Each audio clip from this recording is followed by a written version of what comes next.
من الشیطان الرجیم بسم اللہ الرحمن الرحیم یا ایہا الذین آمنوا لا یسخر قوم من قوم عسى ان یکونوا خیرا منہم ولا نساء من نساء عسى ان یکن خیرا منہن ولا تلمزوا انفسکم ولا تنابزوا بالالقاب بئس الاسم الفسوق بعد الایمان ومن لم يتب فأولئك هم الظالمون يا أيها الذين آمنوا اجتنبوا كثيرا من الظن إن بعض الظن إثم ولا تجسسوا ولا يغتب بعضكم بعضا أيحب أحدكم أن يأكل لحم أخيه ميتا فكرهتموه واتقوا الله إن الله تواب رحيم صدق الله مولانا العظیم۔ حضرات سورہ الحجرات کے یہ دوسرے رکوع کی دو ہی آیات ہیں۔ پچھلی دو آیات میں اللہ تعالیٰ نے اہل ایمان کو آپس میں جھگڑنے سے، لڑائی کرنے سے منع فرمایا اور نصیحت فرمائی کہ دیکھو اگر ایک فریق دوسرے فریق سے زیادتی کرے تو ان کے درمیان عدل انصاف کے ساتھ سلوک کرا دیا کرو۔ عدل اور انصاف یہ بڑی اہم چیز ہے، اور اگر پھر بھی وہ زیادتی کرنے والا نہیں مانتا تو پھر اس کے خلاف لڑو، اور اس نیت سے لڑو کہ وہ حق کی طرف پلٹ آئے، اور جب وہ حق کی طرف رجوع کر لے تو پھر اس سے مزید مت لڑائی کرو اس کے ساتھ۔ اور اللہ تعالیٰ تو انصاف کرنے والوں ہی کو پسند کرتا ہے، اور اس عظیم بھائی چارے کا ذکر اللہ تعالیٰ نے فرمایا کہ مسلمان سب آپس میں بھائی بھائی ہیں، ہاں وہ کہیں بھی رہتے ہوں دنیا میں، کسی خطے میں، کسی زبان، کسی کلچر سے تعلق ہو۔ اب آگے ان دو آیات میں اللہ تعالیٰ نے دو بڑی بیماریوں کا ذکر کیا ہے، اور یہ بیماری جسمانی نہیں بلکہ اخلاقی بیماریاں ہیں، بہت نقصان دہ ہیں اسلامی معاشرے کے لیے۔ انسان کے اپنے اخلاق اور کردار کے حوالے سے، اخلاق اور کردار ہی تو بہت اعلیٰ چیز ہے انسان کے اندر جو اسے ممتاز کرتا ہے۔ اگر یہی نہ ہو تو پھر یہ جسم تو ایسے ہی ہے جیسے جانور کا جسم۔ تو فرمایا جا رہا ہے کہ یا ایھا الذین آمنو، اے لوگو جو ایمان لائے ہو، یعنی ایمان لانا اپنی جگہ ایک بہت بڑی خوش قسمتی کی بات ہے، لیکن ایمان لانے کے بعد اس کے کچھ تقاضے بھی ہیں، ان تقاضوں کو پورا کرنا یہ لازم ہے ہر شخص کے لیے جو ایمان کا دعویٰ کرتا ہے۔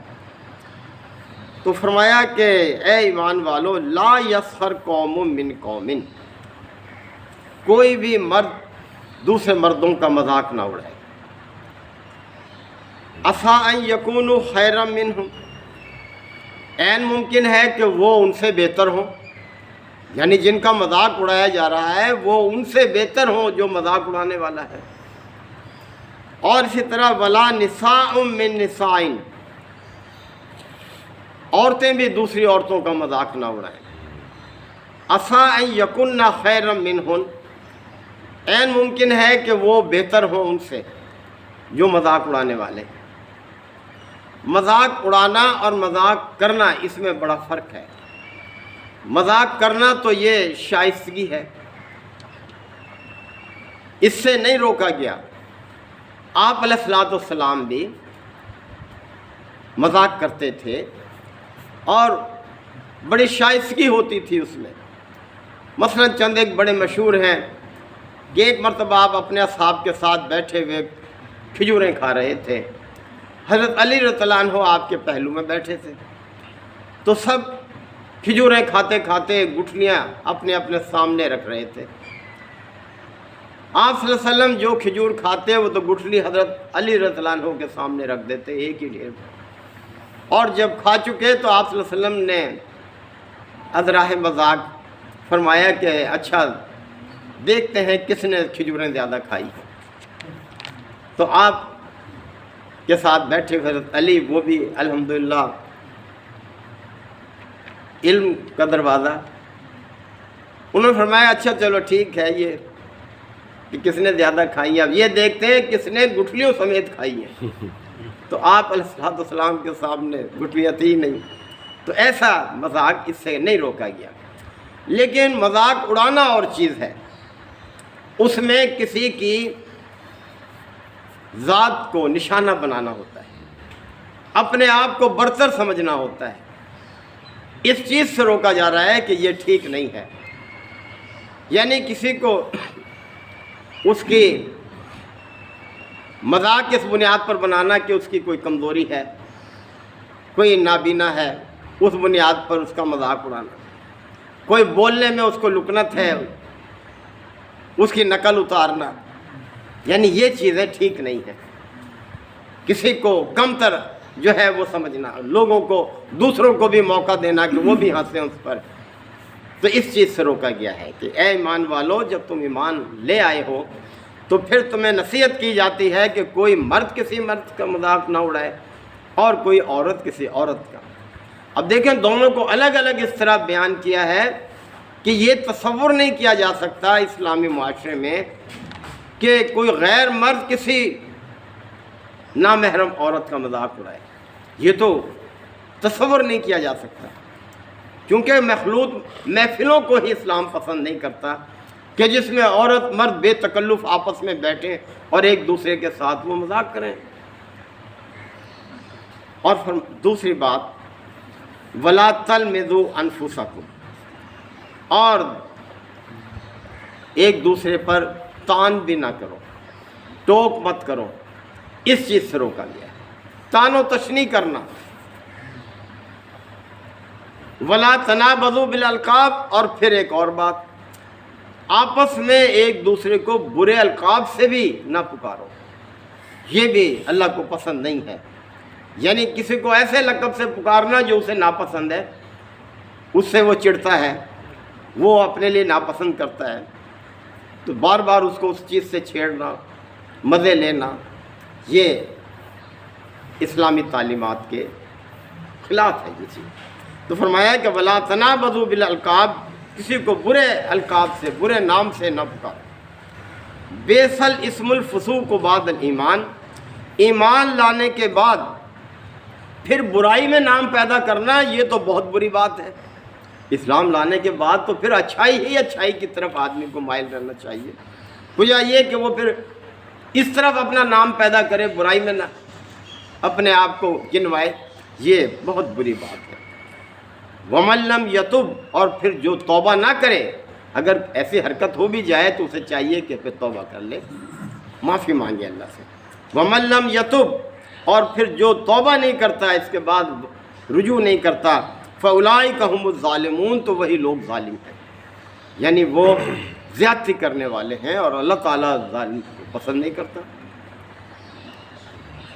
اب ایک اور چیز فرمایا اگلی آیت میں، یا ایھا الذین آمنوا، اے لوگو جو ایمان لائے ہو، اجتنبوا کثیرا من الظن، بہت زیادہ گمان کرنے سے بھی بچو.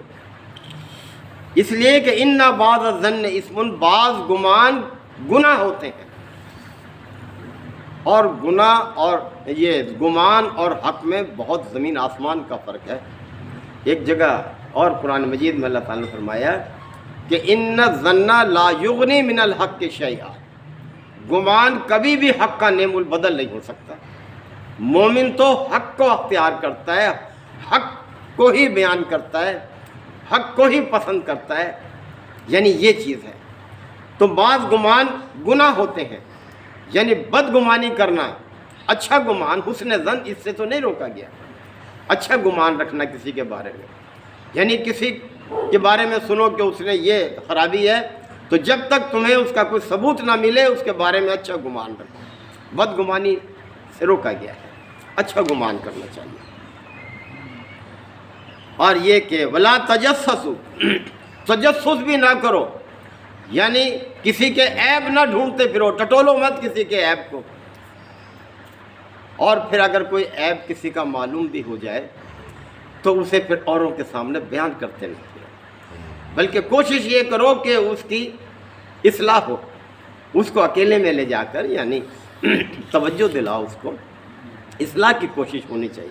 وجہ یہ کہ ایک کے سامنے، دوسرے کے سامنے، تیسرے کے سامنے بیان کرتے پھرو، یہ بات اللہ کو پسند نہیں ہے۔ تو ولا تجسسوا، لوگوں کے عیب نہ ڈھونڈو، ان کی تلاش میں نہ رہو۔ ولا یغتب بعضکم بعضا، اور کوئی کسی دوسرے کی غیبت نہ کرے۔ غیبت، یہ لوگ بڑی غلط فہمی میں رہتے ہیں اس حوالے سے، کہتے ہیں کہ اگر کسی کے اندر کوئی عیب ہے تو اس کو بیان کرنے میں کیا۔ آپ صلی اللہ علیہ وسلم سے پوچھا گیا غیبت کے حوالے سے کہ یا رسول اللہ، اگر کسی میں کوئی برائی پائی جاتی ہے تو اس کو بیان کرنا یہ بھی غیبت ہے؟ آپ صلی اللہ علیہ وسلم نے فرمایا ہاں یہی تو غیبت ہے حقیقت۔ اگر وہ برائی اس میں نہیں پائی جاتی اور پھر کوئی اس سے بیان کرے تو یہ تو پھر بہتان ہے، یعنی تو جھوٹ ہے، یہ تو لغو بات ہوگی۔ تو یہ ہے کہ کوئی کسی کی غیبت نہ کرے، یعنی کسی کے پیٹھ پیچھے اس کے بارے میں ایسی بات کہی جائے کہ اس کے سامنے بیان کی جائے تو اس کی وہ برا لگے اس کو۔ اور پھر دیکھیں کس طرح سے اللہ نے نفرت دلائی ہے اس عمل سے۔ فرمایا کہ ایحب احدکم، کیا تم میں سے کوئی شخص اس بات کو پسند کرتا ہے ان یاکل لحم اخیہ میتا، کہ وہ اپنے مرے ہوئے بھائی کا گوشت کھائے۔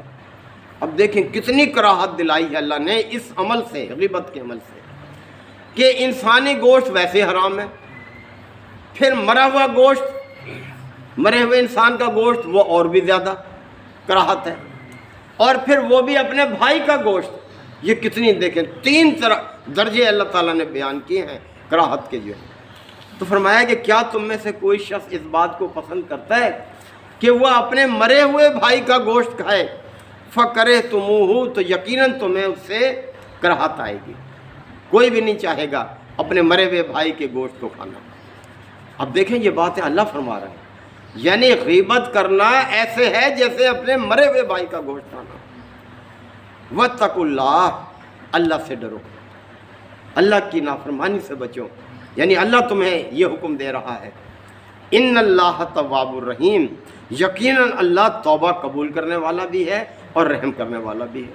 یعنی اگر خدا نہ خواستہ یہ خرابیاں جو ان 2 آیات میں اللہ تعالیٰ نے بیان فرمائی اگر تمہارے اندر ہیں تو اللہ سے توبہ کر لو، رجوع کر لو، اپنی اصلاح کر لو، تم اللہ کو رحم کرنے والا پاؤ گے، یعنی اللہ تمہیں معاف کر دے گا، اپنی رحمت میں لے لے گا۔ تو یہ اللہ کا بڑا احسان ہے ہم پر کہ اس کا دامن رحمت بہت وسیع ہے۔ اللہ ہمارے گناہوں کو جانتا بھی ہے، دیکھ بھی رہا ہے، لکھوا بھی رہا ہے، نامہ اعمال تیار ہو رہا ہے، لکھے جا رہے ہیں۔ لہذا پہلی فرصت میں دیر نہیں کرنی چاہیے، کیا پتہ کون سا لمحہ آخری ہو جائے اور وہ چیز ہمارے نامہ اعمال میں آخرت میں ہمارے سامنے آ جائے۔ تو اللہ تعالیٰ ہم سب کو ان سب برائیوں سے بچنے کی توفیق عطا فرمائے۔ وآخر دعوانا ان الحمد للہ رب العالمین۔ الحمد للہ وکفیٰ وسلام علی عبادہ الذین اصطفیٰ۔ ربنا آتنا فی الدنیا حسنہ وفی الآخرۃ حسنہ وقنا عذاب النار وادخلنا الجنۃ مع الابرار یا عزیز یا غفار یا رب العالمین۔ اللہم انک عفو کریم تحب العفو فاعف عنا۔